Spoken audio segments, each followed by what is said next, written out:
Medford Community Center, First Friday Words and Music for October 2018. I'm not normally up here, I'm normally back there behind things, making signs with my hands and fingers. Terry Carter, who's a normal moderator of the post, he had a prior engagement, so I get to sit on this side of this camera instead of the other. So, good evening. Glad you're here to see it. We are live streaming over Facebook, hi Facebook people, and we're recording for later posterity. We'll put this up on YouTube so you can watch it later on. And go. Good day. We have the Two Roads Theater Group, and we have Allie Fisk from the City of Medford. Introduce yourself as you go down the road here. I'm Keena Hamill. Hey, Rob Kilburn. Wanda Strukas, Melissa Bergstrom, Nicole Howard, Allie Fisk. Cool. Well, we're jumping off here because we're going to go into a really interesting presentation played by these folks. But first we want to touch a little bit on the fact that this is the first day, the first jumping off point of Arts Across Medford. And Arts Across Medford it's a month-long festival of events in October, and it is curated by Cachet, which is the Coalition for Arts, Culture, and a Healthy Economy. This is our 8th year doing this. And the reason we do the festival is that there's a tremendous amount of arts and cultural events that happen in Medford throughout the year. And Arts Across Medford is just a way for us to take a little snapshot of what is happening and kind of package it all together in a neat little festival. There's typically a theme that ties all of the events together, and this year is Roots. And I know the group can probably talk more about why this event fits well into that theme specifically, but there is, on our website and in this brochure, there are 15 different events, 16 different events that are happening throughout the month of October, ranging from theater to dance to film. There's an open mic, there's a lot of great stuff happening. So that is something that you should check out. Cool.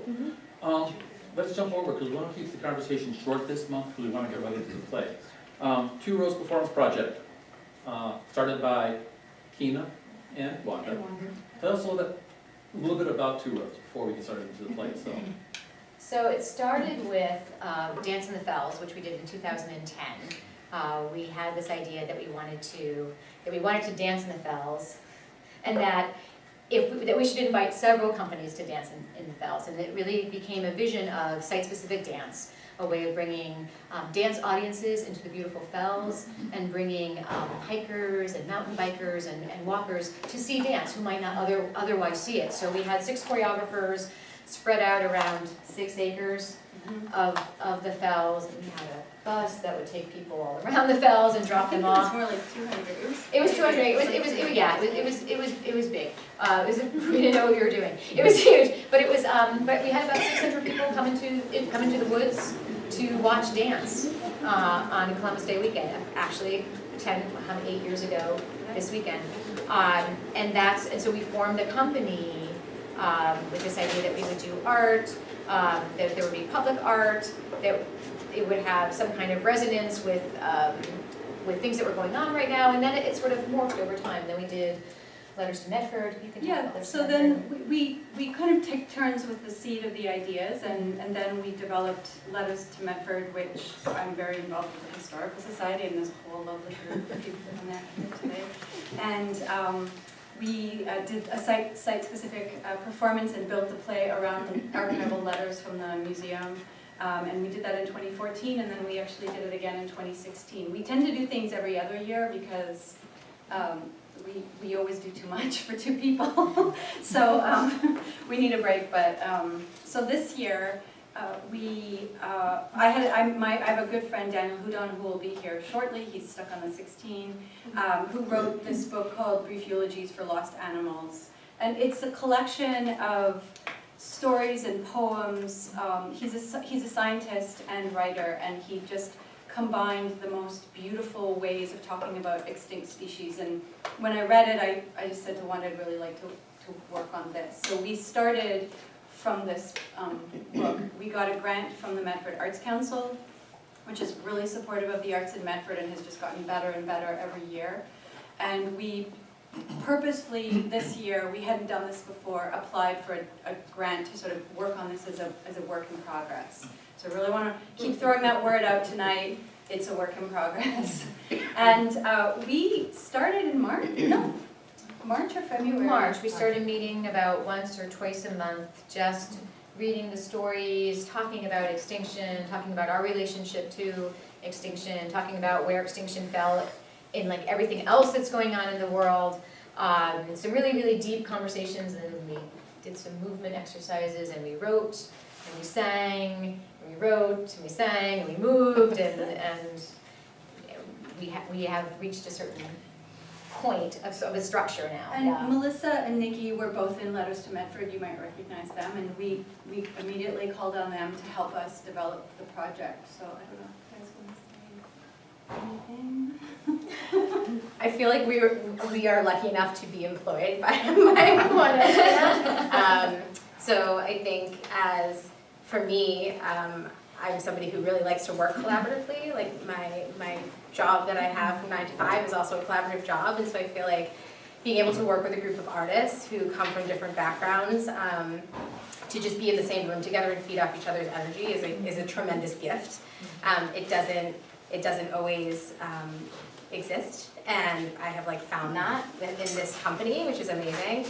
So really for me, I feel like the phone call was, I have this really cool book, I really want to develop something, are you in? And I don't think I really even thought of it more than that, but she said, yeah, cool, okay, that's great. And Melissa and I had dinner the night before, ironically, and like had not seen each other really since Letters to Medford.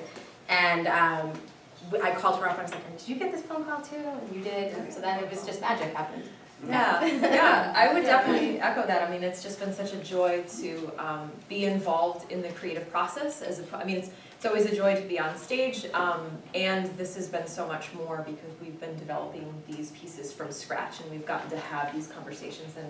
And since we've known each other from past projects, it's also been a joy to extend that relationship and to be able to use that as a shorthand in a way for playing.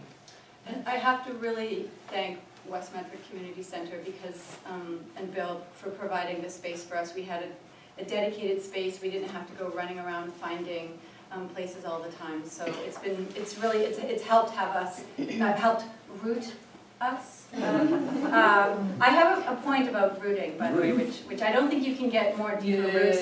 Well, you can get deeper roots than the genetic code, table. So we'll see. We'll get to that later too. But thank you so much to the West Medford. Cool. We'll touch on it a little bit before we stop talking, but I want to get back to the play you're doing, the work you're doing tonight. I hesitate to call it a play. It's theater. But how would you describe it? Because when you say a play, people think of a certain presentation with stock Shakespeare or acting. No, but you do a lot of different things. So would you call it, what would you call it, the performance you're doing tonight? I would say, you would call it like a multidisciplinary performance. We've called it a cabaret, even though that also has a certain meaning. You'll see that none of us are wearing red dresses. We will not be sitting on a piano. But it has this kind of cabaret style feel where there's a lot of different acts, let's say, across the project that have different styles, and they are tied together with some questions around extinction and our relationship to it. But I think this cabaret style is also very connected to a lot of political theater styles. We're doing a show about cabaret, about extinction. It has a social and political content. And I think this way of having different kinds of styles, having interlocutors, MCs, like talk to the audience, all of that kind of hopefully leaves space for people to think about the things that we're presenting, and not just accept it passively, but to actually reflect a little bit, even though we will say that we're not here for reflection, but entertainment. But hopefully when we say something like that, you'll think, really?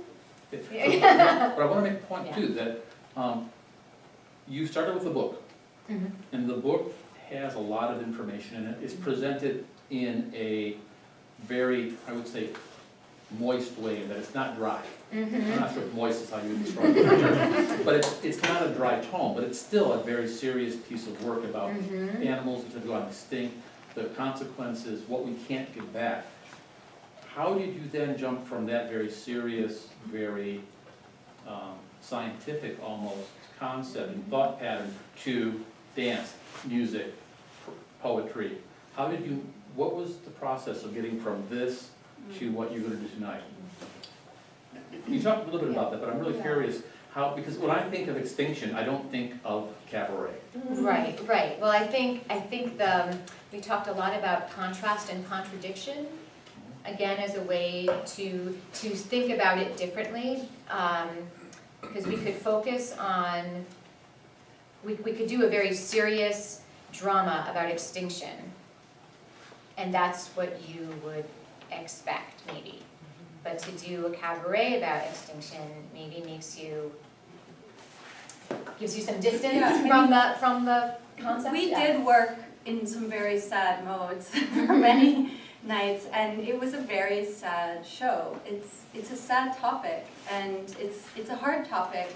It's a hard topic, you know, even some of the questions were, why are we doing this show right now?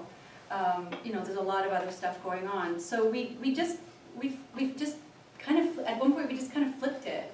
And this is what came out. And it actually, once we made the choice to not make it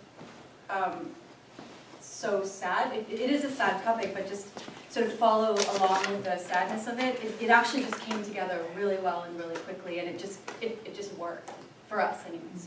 Because it touched on a topic that we talked about a lot in some of our different conversations we've had around our First Fridays, that art is an avenue to address important concepts in a way that people will hear it from a different part of their brain and possibly be moved. Talk a little bit about how you see art as it relates to, you talked a little bit about how you got here. Talk a little bit about your feeling, any of you, about art and its capacity to move people in ways that science perhaps may not. I think, Art one. yes, I think for me, it's that art has a way of tapping into the empathic part of our brains, and it has an ability to transport people into a place that they, like you said, like may not be able to get to or may not be able to see. But if we can do our job and bring someone along on a story, and I think this is true of visual art, this is true of dance, this is true of theater, it's true of poetry and writing, then we are able to sort of like connect the dots for people. And if we can, to me, I think it's truly important, because if we can sort of broaden our horizons and let people know that we're really, from animals to people, like we're really not all that different, and we can bring someone along in that journey, like I think the world would be a little bit of a calmer and more peaceful place. And that's probably very optimistic of me to think that way, but I really do believe that art has the power to do that, so. I guess I would just add that, you know, art happens right in front of you, and for me, I know I tend to get very overwhelmed by the news and by, you know, radio, and like there's just so much coming in, and it's so easy to just flip a switch and say, I'm not gonna listen to the radio anymore, I'm gonna close this newspaper, I'm gonna walk away. And I find for me, when I'm in an audience, it's much, much harder to walk away from a human being that's in front of me telling a story. Cool. Yeah, and I think, I know that I believe 100% in the transformative power of art. I think it can change minds, and I think it can ultimately change the world. I really believe that, and I think that when we say that, people are like, nah, it doesn't, and it's not like this. It's not like, oh, you'll see the show and snap, you're a different person. But it's like, if there's one moment that makes you think differently, or think about something that you didn't think before, that's like the first little seed of a change. And I think over time, you see enough things from enough perspectives, you change, right? I mean, I'm a different person now from the first play I ever saw, right? I think those experiences, because it is an experience when we gather in a room together, this is an experience that we share. And I think that's like any other experience you have, it can change you. Well, I was thinking, even hearing somebody's voice, everything that you experience actually physically changes your brain. Mm-hmm. Just hearing a word makes a physical change in your brain. So I think this is a large thing happening that's making large physical changes in your brain, potentially. That's just what I was thinking. I don't have anything so wonderful. I mean, I pick up on Melissa's comment that art happens right in front of you, but I guess I would say so does nature. And it's there, it's interconnected with art so much, and hopefully we'll mix the two a bit tonight. I'm not profound. Yeah. One of the very early Words and Musics we did, Ally was here, and we talked about the importance of a community foundation, a community that accepts on a very public way the arts, and applauding Medford doing that. Ally, from your perspective, from talking from the city, do you want to revisit that idea of why it's important from the city's perspective for us to have an active arts scene be supported? Absolutely, and I'm speaking also on behalf of Cachet as the programs director there. I think that a lot of the people in this room I've seen before at a lot of events. Some of them are completely new to me, which is great. This is kind of the definition of the term that's used a lot, placemaking, in that like we're coming together, we're experiencing something together, and there's a lot of opportunities for that. And it gives us all, we all live in our own houses, and it gives us a chance every now and then to come out together and experience something together, and all kind of, whether or not we feel the same way about it, it's a unifying experience for our town to be able to have experiences like that in a small setting like this, or in a large arts festival. It's something that is important. I think a lot of people move to towns that they see that happening. It's incredibly important to people. Cool. Now, and I wanted to do a shout out both to Cachet, but also to the public support that the mayor's office and the city of Medford has given. Not just because when you say art, everyone has a different opinion, but the broad range, if you look at the booklet, the broad range of activities that are being supported this month. Music, visual arts, theater. So when you talk about the arts, not only do you have this wonderful integration, but also that broad variety. And the key issue, when I bring it back to something that Connie was saying earlier, but the committee said hosting this, we feel very strongly that community building is what we want to do. And arts, whether it be music or theater or spoken word, poetry, or visual arts, have a way of unifying people, of having a common experience that kind of transcends some of the barriers we put up in just our two-dimensional lives. It requires to think three-dimensional, and in a way that does build community. So we're very happy to be able, in some small way, supporters of what you fulfill. I've got two things I want to do, and then we'll wrap up the conversation part. Again, going down the line, we'll start with China. You touched on it somewhat, but if there was one thing that you would like folks, can you think of one thing that you yourself would like someone to walk away after seeing your presentation today, leave with? What would, going down from here to here, from kind of down, what would you like them to leave with? I think if you just learn a little bit more about an animal you didn't know about, and I think if you just encountered this animal as visually and as orally as we try to make it, then that's what I hope. Well, I hope that you have a good time. I would say that too. I hope you have a good time. I hope you start to notice things in your own lives more. Nature, animals, just being really present. Yeah, I think I second that. I think if you can walk away and maybe notice something tomorrow that you didn't notice today, and that you do every day, and see it a little bit differently, I think that's a win. So, Can I add one more thing? Please. I mean, the title is Stories of Wonder. It's actually got 3 titles, so we couldn't decide. But they're all, so it is about wonder as well. And I think we'd just like you to reflect on what that word means to you a little bit as well. Cool. I'm going to end with a couple of shout outs. One is that if you either watching at home or seeing the video afterwards or here in the audience find interest in here, Daniel Hoodin is a local guy. and the book is called, The book is called Brief Eulogies for Lost Animals. Daniel Udon came in, he's here. And we will hear from Daniel, but I think we're going to do it after the show.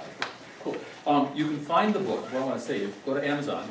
You can find the book on Amazon. You can also find it at, I'm not going to say it. You can get it tonight. We'll put it up online, but you can also, if you're hearing me, at the very least, Amazon will do it. If you want to know more about Two Roads, you're on the web, you have a website, you can just Google Two Roads Performance Project and get more information about those folks. And then we're going to tie up the discussion part. Terry, who is, again, normally sitting in this seat, is our resident poet. I'm not going to try to match his poetry. However, I thought that keeping poetry as part of our discussion was important. Therefore, I'm speaking to you folks. From Hamlet, Shakespeare. Speak the speech, I pray you, as I pronounce you to you trippingly on the tongue. But if you mouth, as many players do, I would just as soon that the town crier spoke my lines. Do not saw the hair too much with your hand, thus use all but gently. For in the torrent, tempest, and I must say the whirlwind of your passion, you must acquire and beget a temperance that may give it all smoothness. So, with that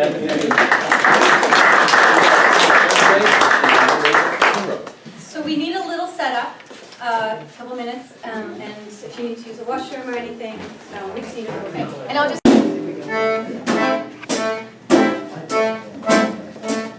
The world was filled with animals, then they all disappeared, at first one by one, so we barely noticed, no need to interfere. The world was filled with animals, then they all went away, at first one by one, and then all at once, and nobody knows what to say, 'cause it's eerily, suddenly quiet, not an animal left to be found. No fish in the ocean, no birds in the sky, and no little footprints on the ground.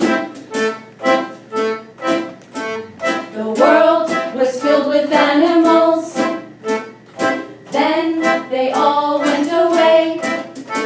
No snorting, or roaring, or splashing, or buzzing, they're gone and there's nothing left to say.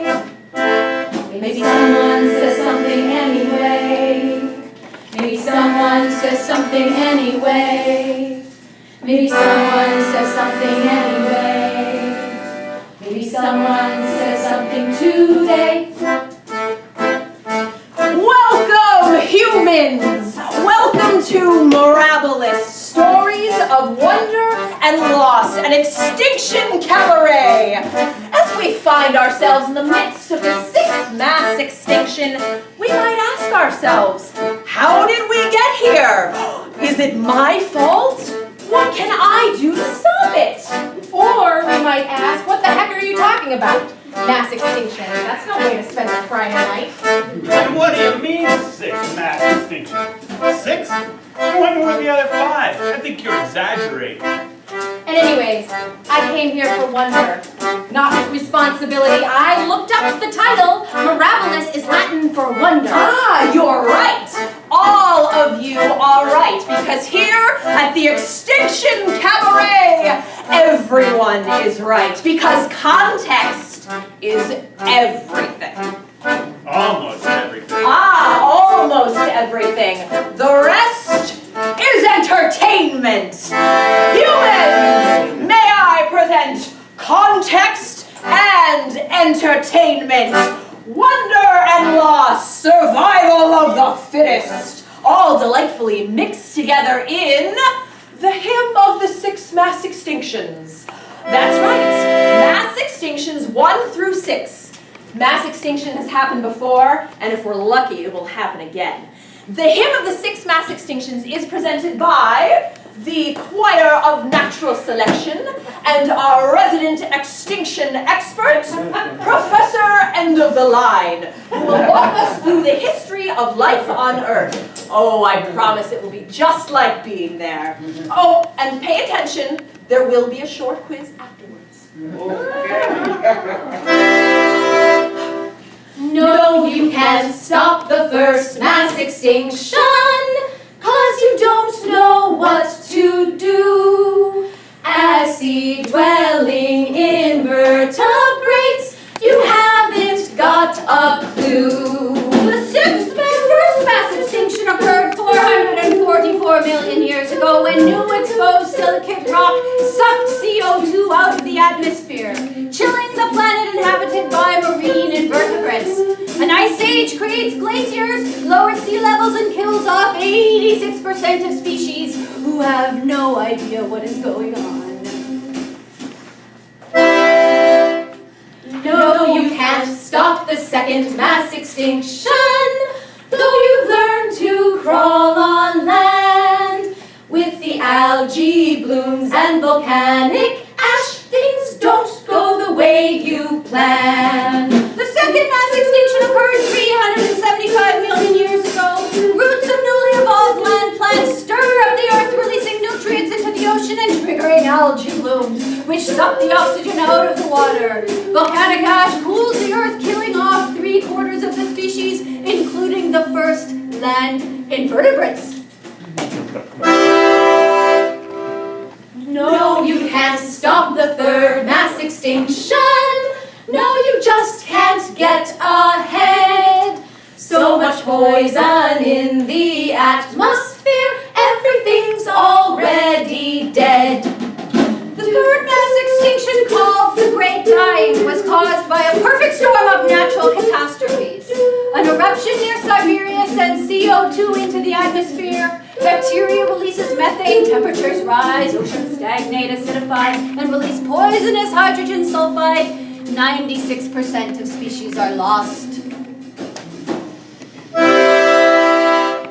No, you can't stop the fourth mass extinction, and you can't stop number 5. Asteroids, volcanoes, and climate change make it hard to stay alive.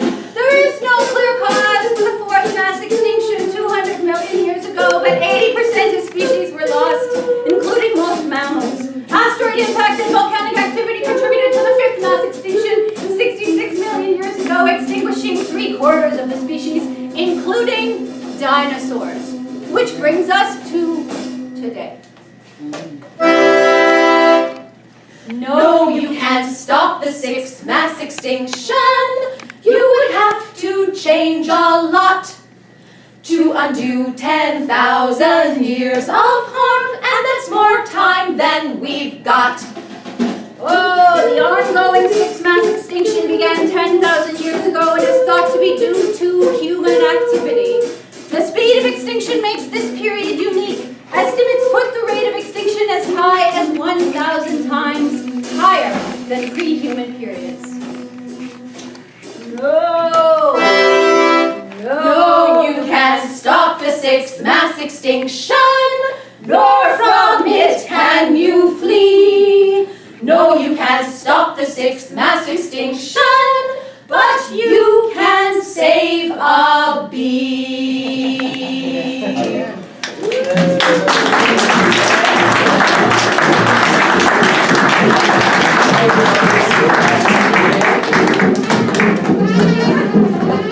Oh, watch out!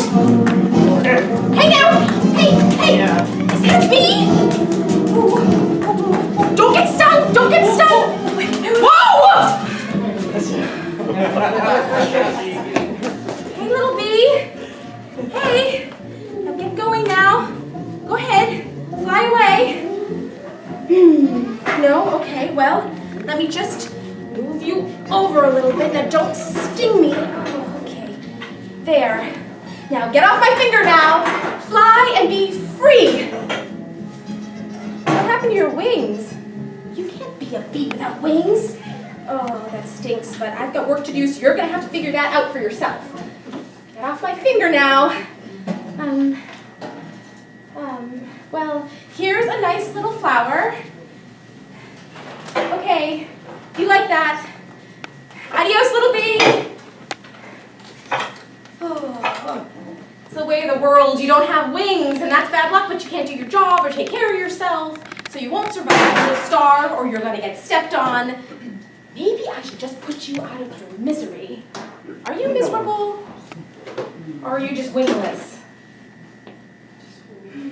What happens if I save you and we'll end up in a world where people carry bees around on their fingertips and bring them from flower to pollinate the planet? That would really mess with natural selection now, wouldn't it? Well, let's go for it, I guess. Let's go for it, little bee. I think I'm gonna call you Darwin. Yes! A rebel and her bee. I love it. Go forth and pollinate and reshape us into more compassionate versions of herself. Because that's what she's proposing, isn't it? Survival of the most compassionate. I wouldn't bet on it. Not feeling lucky tonight. I don't like the odds. Ah, fair enough. We will try to make the odds for compassion more enticing over the course of the evening. But I have to confess, compassion does not loom large in the annals of history. Might, in the form of muscle, and guns, and ships, and scientific inquiry, that has had a more been a more influential factor in the modern era. And perhaps there's something there for us to reflect upon, compassion versus might. But we are not here for reflection, but entertainment. So without further ado, humans, may I present the tragedy of the Falkland Islands wolf in 5 acts, a story of might. Act 1, called either the Falkland Islands dog, fox, or wolf, we see the species taking advantage of low sea levels and jumping across a narrow frozen marine strait during the last ice age and colonizing the Falkland Islands. The wolves lived here unmolested by other predators, such as man, and are free to build burrows and feed on seabirds.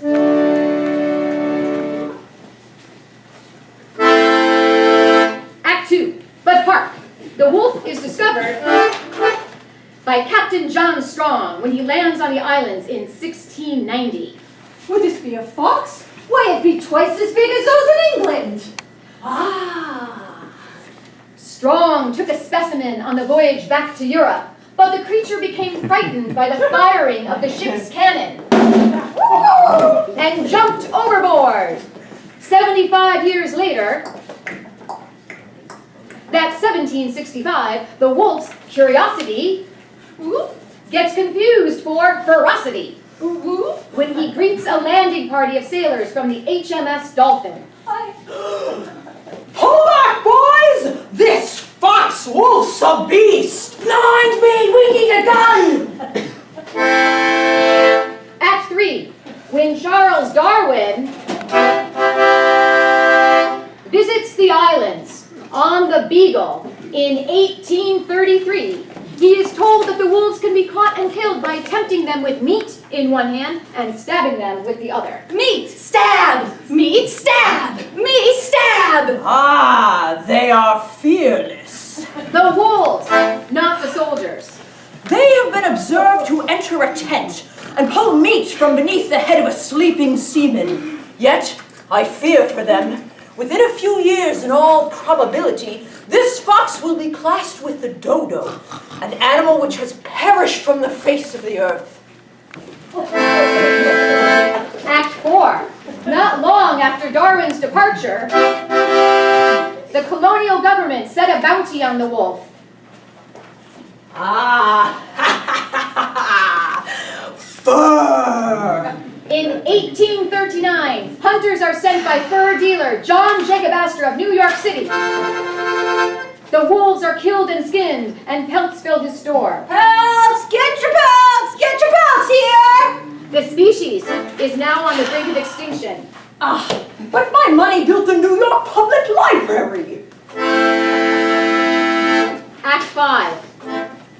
last act, the wolf unnerved the new Scottish settlers to the island when it began to prey on their cattle and sheep. Get me some strychnine to poison these geese. These wolves can feed on the haggis. Get 'em! Get 'em, laddie! Tales of wolves biting the necks of sheep lead to hysteria about vampires, and the bounty to catch them is raised. Get 'em! When the last one is shot in 1876, Got 'em! the Falkland Island wolf enters the annals as the first canid to become extinct in modern times being the 6th mass extinction. No, you can't stop the 6th mass extinction. Just admit you're way too scared. And it's hard to be compassionate when those big sharp teeth are bared. The end.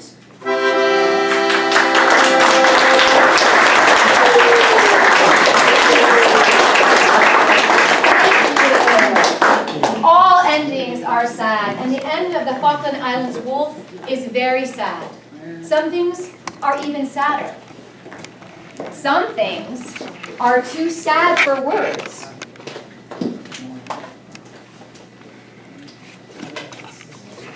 Humans, please meet the wolves. Sorry, please meet the whales.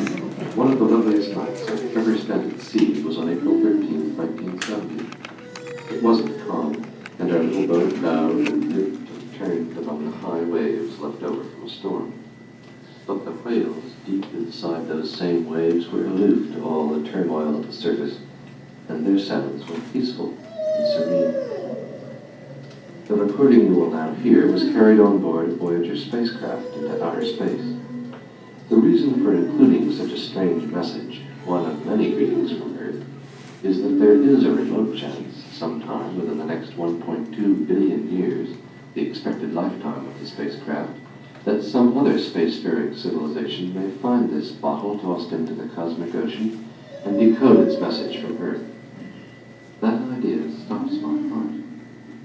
The songs of whales, so long confined within the vaults of the sea, have in the span of just 20 years burst through its surface, flowed over the land, conquered the hearts of their age-old enemy, man, and are now bound on a 1.2 billion year journey that will spread them throughout the galaxy.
There's too much loss.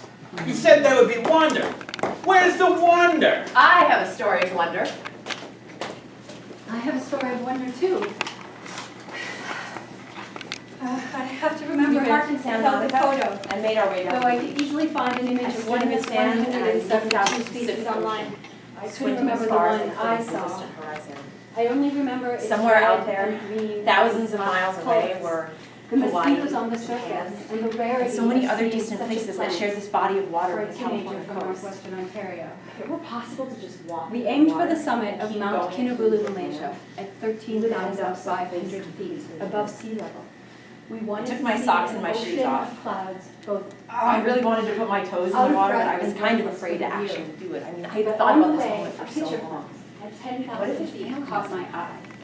Its proper name I shrieked in as I finally appendix, ran into the surf. slow My poison, jeans rolled up to my calves, my feet is a fully genus of immersed in the carnivorous crisp ocean plants. for the very first time. Nepenthes attract their prey That water passively was by cold producing and attractive salty colors, and better than I could have ever sugary imagined. nectar, The white sweet foam rushed liquid, over my skin, and sweet and I scent. imagined it becoming part of me Then they forever. kill I ants, threw my arms spiders, up into the air scorpions, and turned my centipedes, face to the sky. snails, and frogs. Hello, Pacific Ocean! I shouted. We saw it on the side of the trail I in didn't care who Ascent, was watching. in that ocean of clouds. There was took something 36 so pictures wondrous that day, about but I being must in have this been delirious tiny from the spot ascent in the Pacific, in that thin air, knowing that because I this left was the the same lens water that cap would on wash my over someone camera. else's feet. They were in Japan. So my Meeting the pictures Pacific of that Ocean picture for the plant first are time as here well. in my head. It's like That one big red blanket carnivorous full of plant water, filled with full of sweet things liquid. I couldn't see, One day on the and mountain it covered so in much of the Malaysia, earth, when I was 18. connecting me with people I couldn't see, that I would never see. Thank you for those beautiful stories. Humans, here at the Extinction Cabaret, you can see that all is not lost. We propose that there is still Mirabilis, wonder that can be found in our world and in the other species who share it with us. We propose wonder as an antidote As an antidote to what? to loss. That's ridiculous. It is only a proposal. Here at the Extinction Cabaret, all proposals are possible. So join us, won't you, humans, in filling the room with wonder as a way to fend off loss. We've given you an archival piece of wonder parchment. Please treat it lovingly by remembering and writing down your own experience of wonder. There is no wrong answer. Whenever you have found wonder in the world, if you can share that with us, we'd appreciate it. And to help you in this process, here's a little music to reflect and wonder by.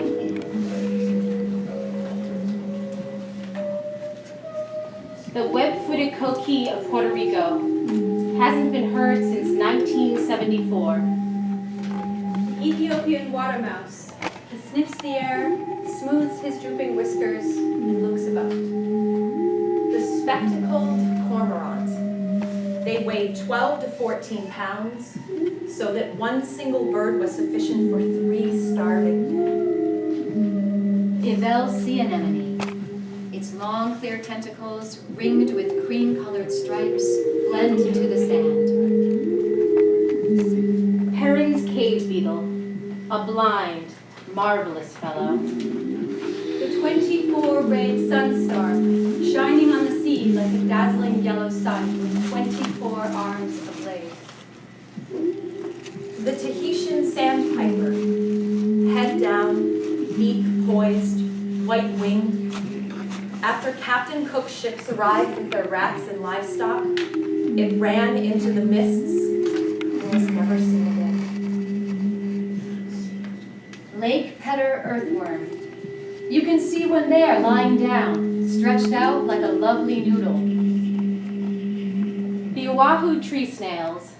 They were striped and banded, brilliant red and smoky brown, metallic blue and electric yellow. Xerces blue butterfly, last seen near a pauper cemetery in 1943. It sleeps somewhere in the drowsy arm of stillness. The giant tortoise of the mascarenes. Sometimes they travel together in herds of a few thousand. I hope there's an animal somewhere that nobody has ever seen. And I hope that nobody ever sees it.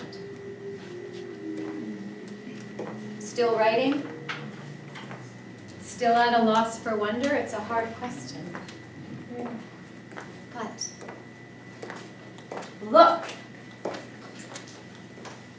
This is the giant tortoise of the Mascarenes. It is. See for yourself. But be very gentle.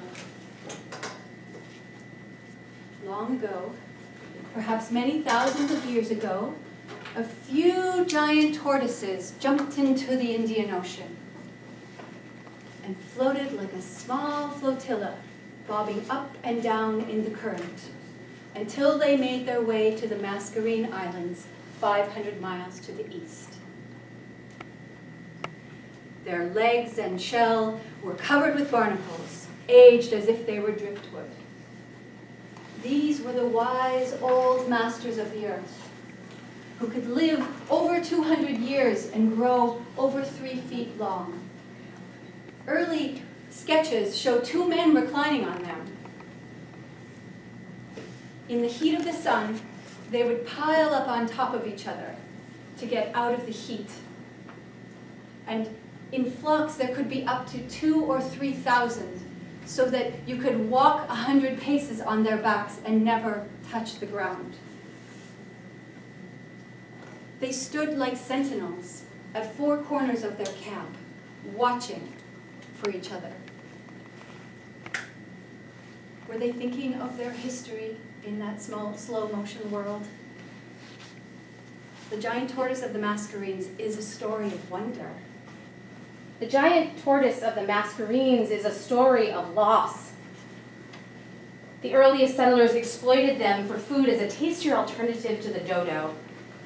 Seafarers discovered that they could be stored on ships with little food or water for months on end, storing them upside down in an induced state of surrender. They were lost to the world by 1795. It is rarely acknowledged that survival of the fittest is often survival of the least tasty. Especially in the human era, because, fun fact, humans are the hungriest of all of the species, and the only one to eat it all. Every last bite. We ate them all, we ate them all.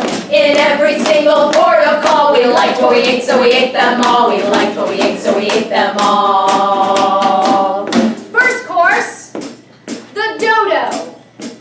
The 17th century was known for exploration, but to rule the world you need a lot to eat.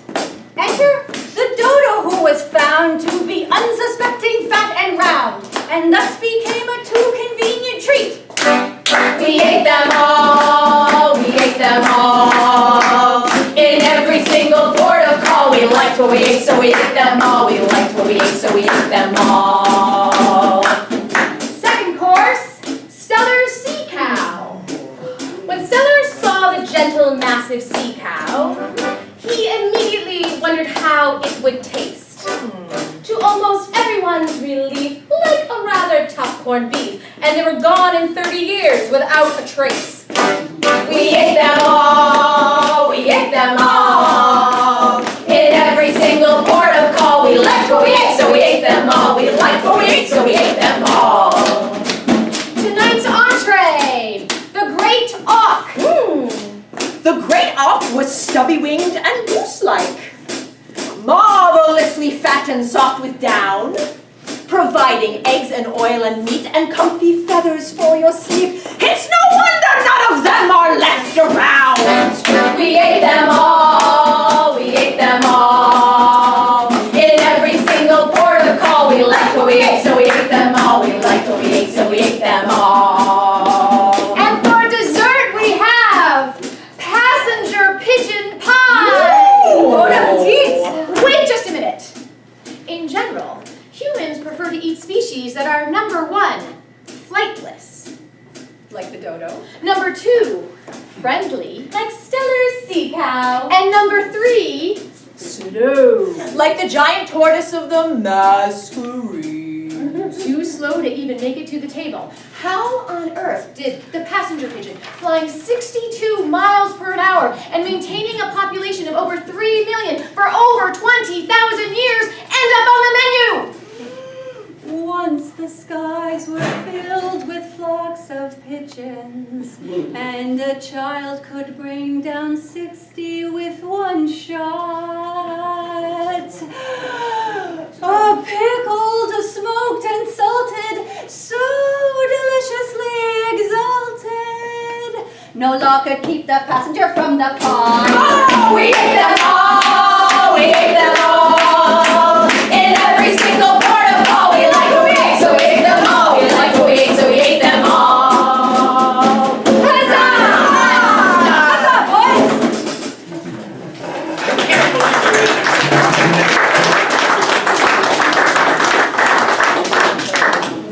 I can't believe you ate the passenger pigeon. I thought this was supposed to be entertaining. Well, how about ducks? I'm delighted to present Charles Darwin and his dancing ducks. On the theory of natural selection, they say the extinction of old forms and the production of new and improved forms are intimately connected together. Let me demonstrate with the Labrador duck. Observe. Little is known of the Labrador duck. Its breeding and mating habits, its migration routes, nesting and biology, all went unstudied. Perhaps they nested on small rocky islets off the coast of Labrador. Perhaps on islands in the Gulf of the St. Lawrence. No one described the call of the bird. Quack! I find in the domestic duck that the bones of the wing weigh less, but the bones of the leg weigh more in proportion to the skeleton. But those same bones in the wild duck differ. Quack! Quack! Quack! Quack! Quack! It was known to taste poorly, with a strong flavor of shellfish. Ugh. Its bill was colorful orange, with a blue-black tip. The males had a striking black body with black and white wings, a white neck, and head topped by a black patch. Quack! With regard to ducks, the breeds of which differ each from the other, I do not doubt thee all came from the common wild duck. Quack! Quack! Quack! Quack! Quack! The female was gray-brown, had white on her wings and a light line behind her eye.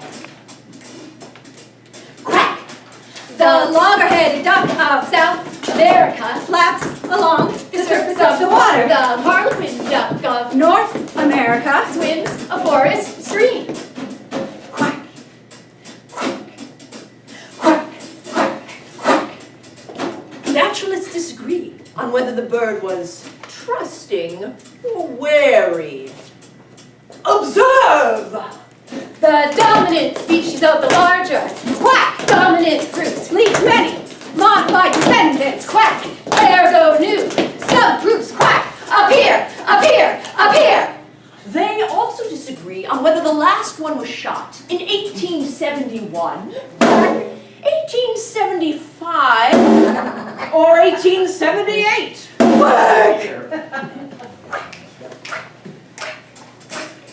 And that's the end of the Labrador duck! Yes! Oh! That's the end. Never to be seen again, like so many species before it and so many after it. Oh, well, I know it seems sad, but we must remember that each organic being is striving to increase to the best of its ability.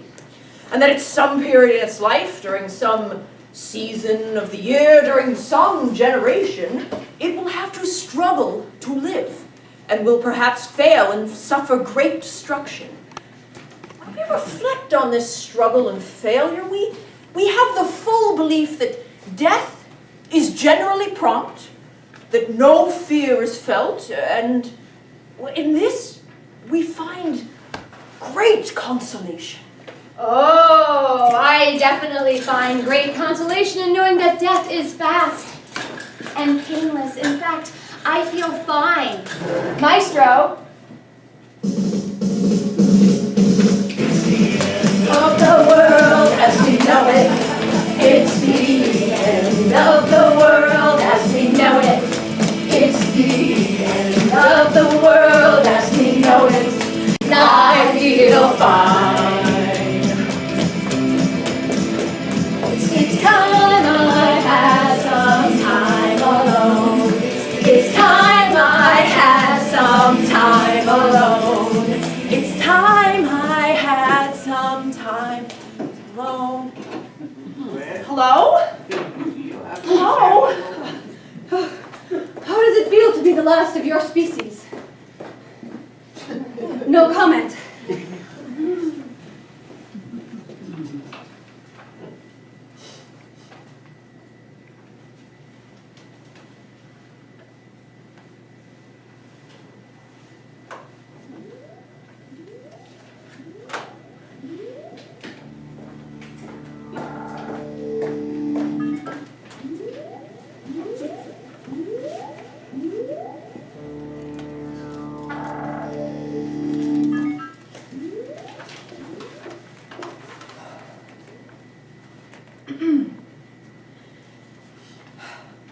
On any given day, humans could be found, gathered together, spending time alone, in a city or the country, in places hot and cold, in the light or in the dark. They spoke different languages. They used different symbols to write down their thoughts. They sang songs, danced, read books. They cooked their foods, which ranged from fresh vegetables to meat to pure sugar. They once sent a man to the moon and invented something called a drive-through window. Humans prided themselves on being adaptable, perhaps too adaptable at times. They got used to pollution and war and cruelty and oceans rising and ice caps melting and water being brown and food going to waste and other species disappearing. Humans invented the computer, got good at making technology part of their lives, part of themselves. We curse them and thank them. We exist because of them, made in their image. What will we, the cyborgs, make?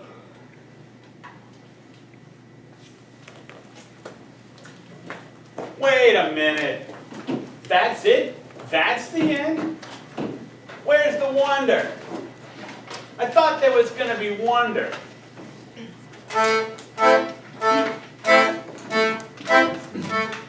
The world was filled with animals. Then they all went away. Maybe someone says something anyway. Maybe someone says something today. Where is the wonder? Where is the Mirabilis? Humans and cyborgs. In this world we have left, the world of the sixth mass extinction. Is there wonder? Or only loss? You decide. A little while ago, we asked you to write down your own memories of wonder. If you have something, now is the time to help us fill the room with wonder by sharing it. Anyone? I can read it if you don't want to read it. When they hear the sound of loons calling to one another. I experienced wonder when I first heard my daughter sing. I experienced wonder when the miracle, the spectacle of a child, that slick and slimy boldness, and interminably pushes and squirms its way into the light of being human, most terrific animal. A little bit of loss in this one. I don't see any fireflies anymore.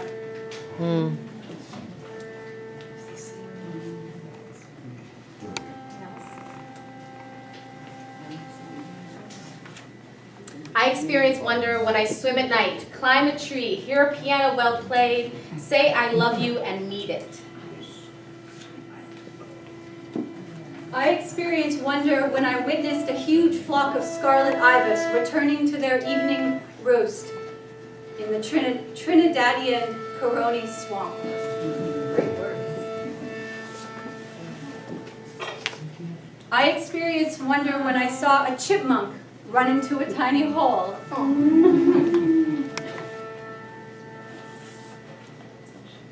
Any more? Do we have one last one? Oh, I've got one more. You have two more over there. Two more. I experienced wonder when I saw stars on the horizon in the dark northern Nevada sky. Straight ahead, burst of stars, not street lights, neons, or house lamps.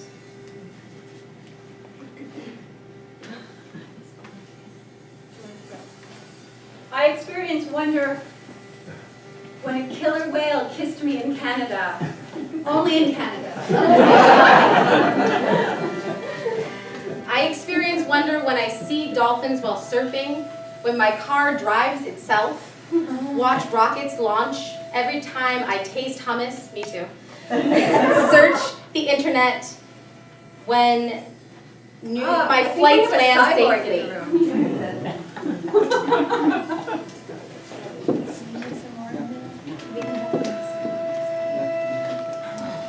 I experienced wonder when I gave birth to my daughters. To hear them cry, it was music to my ears. I experience wonder when I see moonlight in the dark night in Jamaica.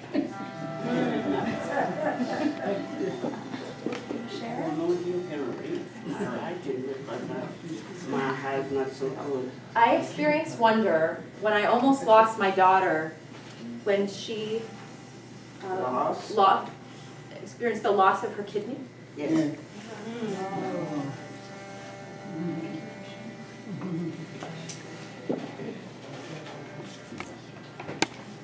One over there. I experience wonder whenever we gather together for common purpose or celebration. All right, and we have maybe one more. Sure, I do. I have one. Thank you for telling us your stories.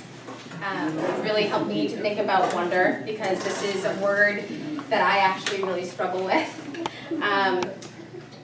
What is wonder? Anyway, Google and every other dictionary defines it as a feeling of surprise that's mingled with admiration caused by something beautiful, unexpected, unfamiliar, or inexplicable. When was the last time I actually felt wonder?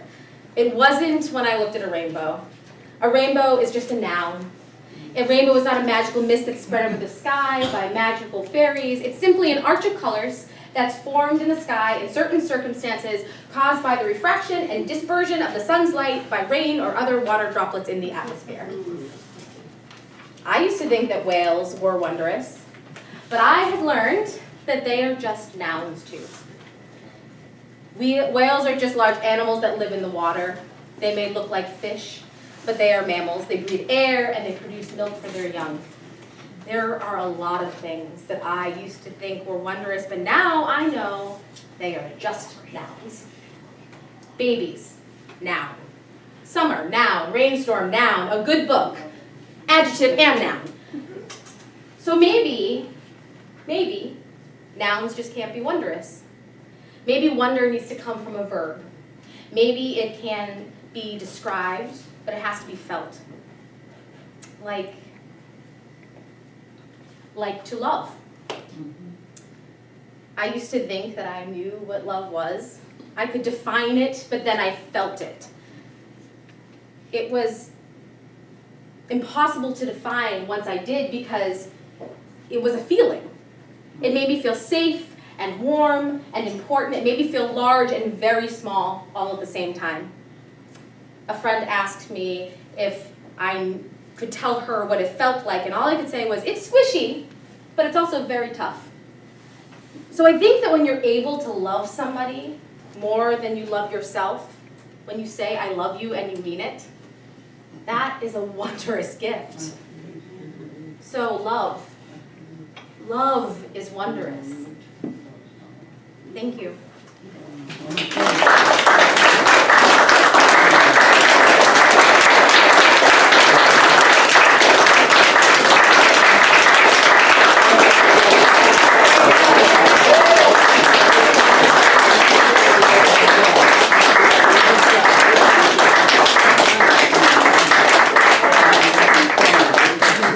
Before we close up, just one quick question for you folks in the group.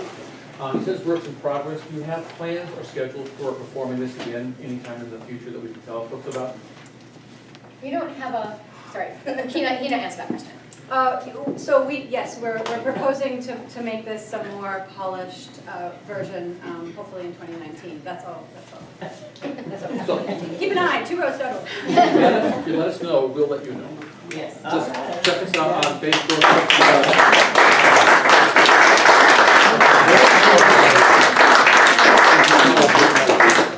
Dan, you want to say about and just introduce yourself?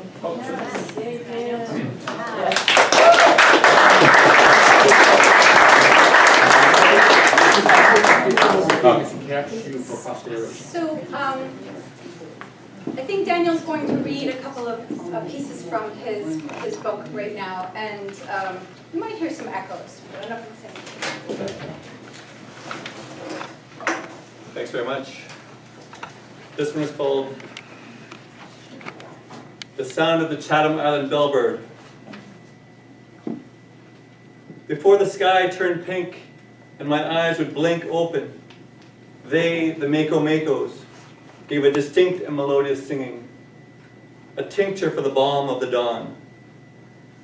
First one or two would ring, like tunable silver bells, or ice clinking in fine crystal. Then others would tink and tinkle, one by one, and link the din in a rolling melody that filled the valley. In the widening rink of light, in sync with the rising sun, was once this drink of wild music. On Captain Cook's voyage to Tahiti in 1770 to observe the transit of Venus, his naturalist Joseph Banks made these observations about the Mako-Mako, or Chatham Island bellbird. I was awakened by the singing of birds ashore, from whence we are distant not a quarter of a mile. Their numbers were certainly very great. They seemed to strain their throats with emulation and made perhaps the most melodious wild music I have ever heard, almost imitating silver bells, but with the most tunable silver sound imaginable, to which maybe the distance was no small addition. The sky blinking open, singing the dawn bells of crystal clinking distant. Awake, straining, the Mako-Mako shivers of ice ringing. In great numbers linked, the light widening. Cook himself described them similarly. It seemed to be like small bells, exquisitely tuned. Others reported regular concerts and the birds gathering for the express purpose of singing together, each one contributing to the program. They sang duets against each other or solo to define territory. Young birds learned from their neighbors, so the tunes varied from place to place, like local dialects.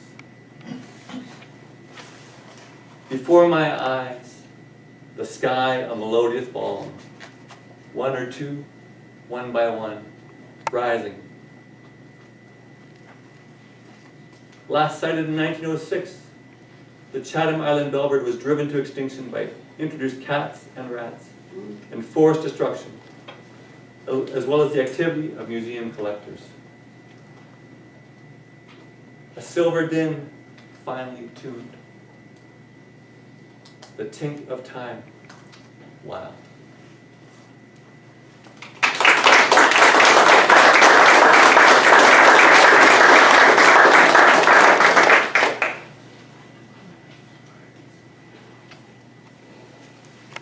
I'll read another here.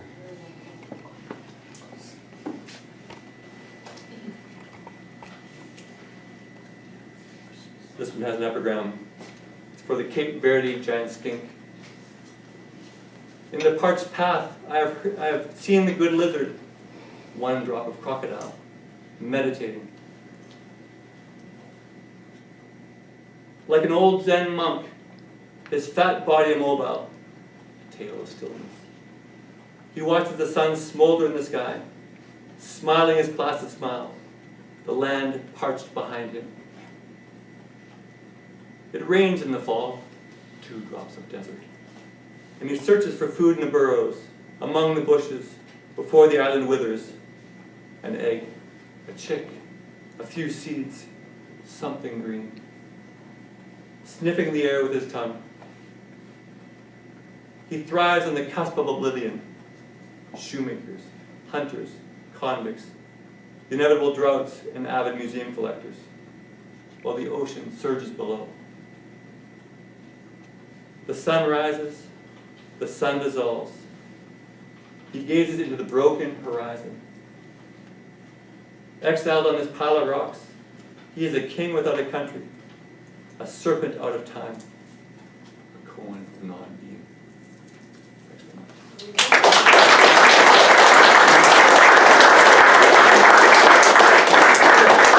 We got our goal free after all, so thank you, Dan. This is our evening presentation. Please stick around if you want to talk to these folks. Talk to Dan if you want to get a book. Do. We're not going to kick you out, so enjoy it. Thank you so much for being a great audience.